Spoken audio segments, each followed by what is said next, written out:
Coming up on the program, President Barack Obama of the United States makes a significant speech to the African Union on day 2 of his visit to Ethiopia.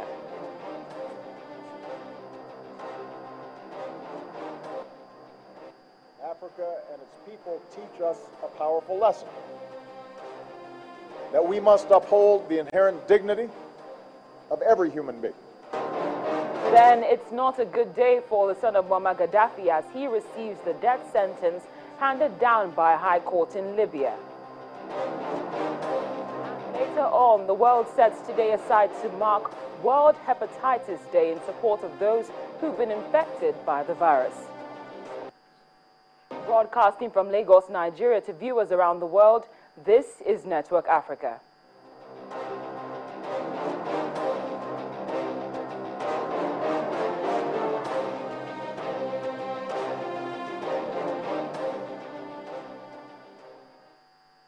Hello and welcome to Network Africa on Channels Television with me, Cynthia Are. Now, before we go to our top story, which is President Barack Obama's speech to the African Union, we have news just in. The Honorable Femi Gbajabiamila is the majority leader, and he's given a signal that the different factions may have close ranks on the matter regarding the Red Chamber. And we've got interesting updates from the lower chamber where it appears that the tension over the leadership of the House of Representatives may have come to a momentary end as the Speaker today announced the principal officers. Earlier on, the Dogara group argued that the majority leader should have not come from the southwest and the northeast zones, considering the fact that the two zones produce the Speaker and the Deputy Speaker positions. Now to our top story. It is a beautiful Tuesday, specifically in the Ethiopian capital, Addis Ababa, where the President of the United States, Mr. Barack Obama, addressed African leaders calling for the creation of more jobs for its young people in order to avoid instability and disorder.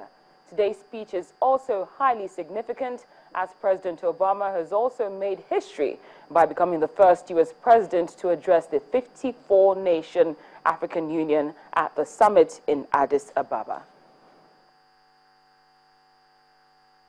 I have to also say that Africa's democratic progress is also at risk when leaders refuse to step aside when their terms end.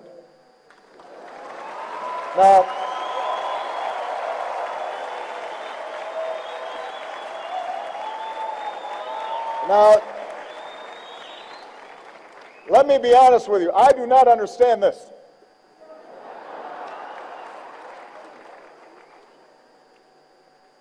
I am in my second term. It has been an extraordinary privilege for me to serve as the President of the United States. I cannot imagine a greater honor or a more interesting job. I love my work. But under our Constitution, I cannot run again. I can't run again. I actually think I'm a pretty good president. I think if I ran, I could win. But I can't.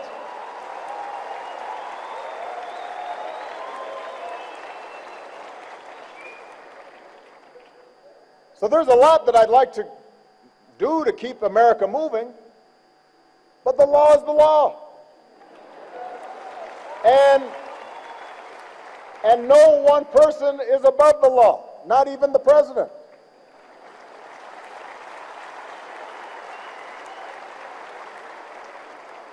And I'll be honest with you, I'm looking forward to life after being president. I won't have such a big security detail all the time. It means I can go take a walk. I can spend time with my family. I can find other ways to serve. I can visit Africa more often.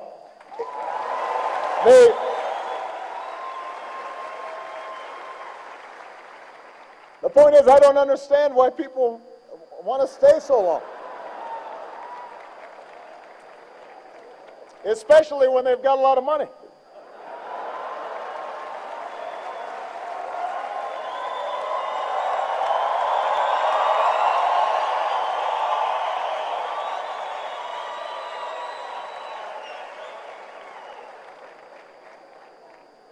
When when a leader tries to change the rules in the middle of the game just to stay in office, it risks instability and strife, as we've seen in Burundi. And this is often just a first step down a perilous path. U.S. President Barack Obama. Well, we're joined by the Voice of America's Anita Powell, who is where all the action is happening. She joins us from Addis Ababa. Anita, thank you very much for your time.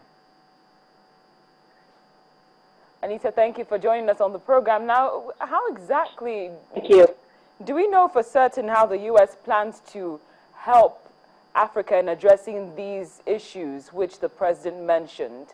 For instance, the term elongation, and also as regards public health and electricity, among others?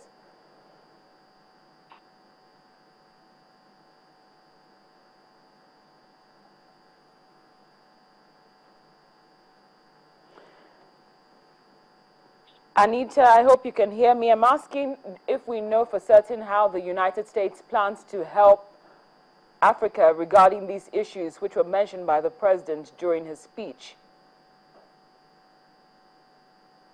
I lost you there. So let's talk about the term extension issue, which was kind of a cornerstone of the speech. Enthusiastically speech. I think what he was trying to say, by making it personal and making it about himself a little bit, is that the best thing that the U.S. and other partners can do is just to lead by example and just remind other countries and everybody, including ourselves, I suppose, not American officials, including everybody, that we have to enforce our own laws, that everybody's accountable. And I think he believes that he's leading by example. He's not going to run for a third term, though it sounded like that audience, if he did run for a third term, might elect him. It was pretty well received. So I think leading by example, being consistent, those were his messages on that topic. Well, Anita, thank you very much for your time. We appreciate your input right here on Network Africa. Thank you very much. Our apologies for the audio quality coming from Anita's end, but we're going to look at other matters now. Well, the mood might be great in Addis Ababa, but it's nothing short of a gloomy day for Muammar Gaddafi's son, Saif Al-Islam. A Libyan court has passed a death sentence in absentia on Muammar Gaddafi's most prominent son for war crimes and acts to crush peaceful protests during the country's 2011 revolution that ended his father's rule. The court also sentenced to death by firing squad 8 other former Gaddafi regime officials, including his former intelligence chief Abdullah al-Senussi and ex-Prime Minister Baghdadi al-Mahmoudi, on the same charges. The verdict on Al-Islam was passed in absentia in Tripoli since he's been held for 4 years by a former rebel group in the Zintan region beyond central government control. The sentences can be appealed and must be confirmed by Libya's highest court. The International Criminal Court and rights groups say they worry about the fairness and competence of Libya's judicial system, although it won the right in 2013 to try Senussi at home instead of the ICC in The Hague. Now, here's a quick profile of who exactly Saif Al-Islam is. Now, he was born in 1972. He is the second and most prominent son of Libya's slain leader. He's also a very stylish English-speaking bachelor who was educated in prestigious UK university. He's a trained engineer, long seen as a likely successor to his father. Those are suggestions he's played down, previously seen as reformists, face of his father's regime. He played a key role in the rapprochement with the West from 2000 to the year 2011. He was accused of war crimes and organizing brutal crackdown on opposition protests in the 2011 uprising, and was also wanted by the International Criminal Court on charges of war crimes. All this happened before he received his sentence today. Well, still to come on Network Africa. There's a family reunion in the world's newest country as children displaced by the conflict are reunited with their loved ones.